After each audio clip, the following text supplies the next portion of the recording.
Hello, friends. 625 days of war.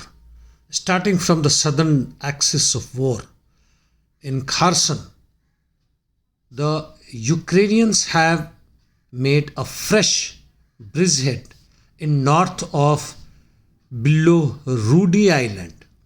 It also maintains bridgehead in Krinky and trying to attack south of it and expand it, though not much of gains. It also attacks regularly on Peshanivka and Pedstupnoe. On Zaporizhia front towards Pyatikhatki, no changes. On Rabotino side, Ukrainians launched sporadic attacks with limited force. No changes in Rabotino, Verbov or Novoprokopivka direction. On Rimivki salient, Russian army is continuously forcing Ukrainians to retreat towards north of Pryutne, though at a small pace. Fights continues towards Ukrozene. No changes at Novodonetsk or Novomyorsky side. In north, towards Swatovo-Kupiansk direction, positional battle continues in west of Swatovo. Ukrainians carried out counterattacks, few of them compared to earlier times, to prevent Russians from developing attack on eastern bank of Oskol River. Fight is on in the areas of Sinkovka, Kislovka and Petropavlovka. In these directions, Ukrainians also launched 3 attacks, including towards Timkovka and Sinkovka without any gains. Liman, same as above. In east, Ugledar direction, small scale fight continues. In south of Ugledar, no changes towards Novomikhailivka. On Avdivka front, Russian army made gains towards Stepov and northwest of Krasnohorivka. Southern side, hardly any changes. In north, Russian troops have made gains towards southeast of Petrovskoye and have reached almost 3 kilometers from Berdychi.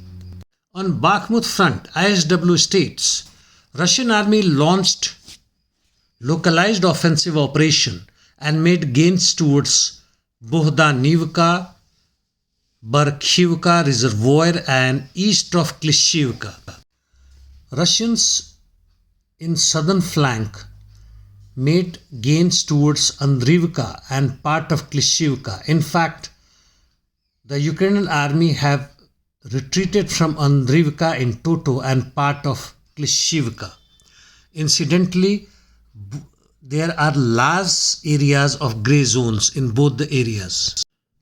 Russians carried out large number of interdiction missions, notably in Poltova, where it probably hit Ukrainians' ammunition depot, while Ukrainians shelled as before with UAVs and cluster munitions in Kursk and Belgorod regions. A brief on Palestinian-Israeli war.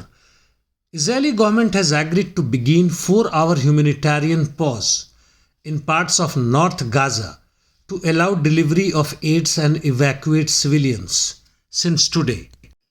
IDF continues air as well as ground operations on Gaza from 3 directions. In northwest, it has made some gains. In east, IDF is expanding its control zone on the outskirts.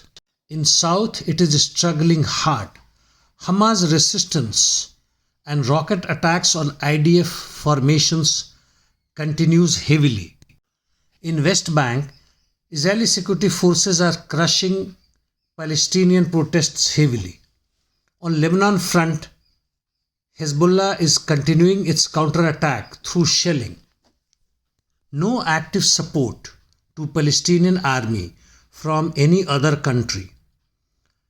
Syria, Iraq are part of the resistant forces. However, their limited offensive capability is prohibiting them to join this war. Deputy Prime Minister of Ukraine said, "There is no Russian minority in Ukraine. It does not exist."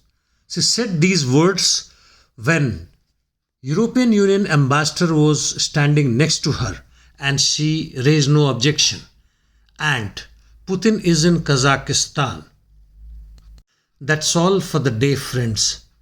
See you tomorrow.